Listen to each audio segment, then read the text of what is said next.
Right, before it gets too late, I am going to go ahead and plant another tree. This is a crabapple tree that some friends gave me, and what I'm going to do is I'm going to train this a lot like my other trees. So I'm going to dig a hole here, I'm going to put a little bit of blood meal and bone underneath, and then what I'm going to do is I'm going to train it to grow in a cordon shape. So it's going to grow up, and then two branches go out, and then next year it'll go up a bit more, two branches go out, and I'm going to do this all the way up here. It's a great way of using up the space, and especially in here inside the quail cage. It's just something that I want to plant specifically for the quail. I mean, crab apples, it's not the kind of thing that I'm going to go nuts for, and it's certainly not the thing that I'm going to be using a ton. If I'm going to use it, I'll use it for like jams and jellies and maybe the occasional meat dish.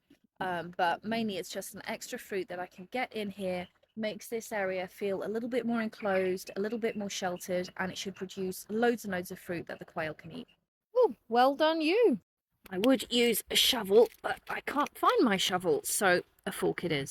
No, don't worry, this is not an eating fork. This is actually a fork that I keep specifically for the garden because in some cases it's a little bit better than a shovel. Okay, good, that's done. I'm going to give this a little bit of a shuffle. It's not too bad, but I just want to loosen up the roots a tiny bit, and I know this looks unbelievably abrasive, but actually it's going to be fine. I want to rough it up so it isn't completely the shape of the pot, and it will recover just fine. That's nice. That's just a little bit looser. That will grow out.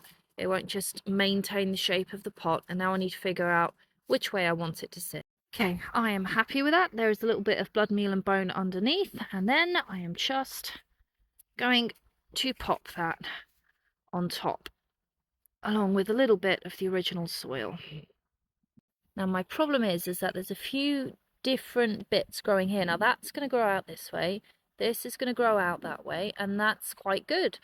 But they are just a tiny little bit too densely together. So I think what I'm going to do is I'm going to leave these two. I'm going to get rid of this side one, so that's going to go.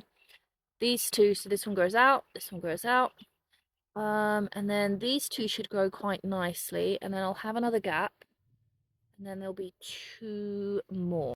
Good, so two here, two here, two here, and then what I'm going to do is I am going to cut this top part off, and what that's going to do is that's going to encourage the rest of the plant to grow out, and I will leave a tiny little bit of it growing. I'm not going to cut it down to the bottom because I do want that to eventually start growing again, but not yet.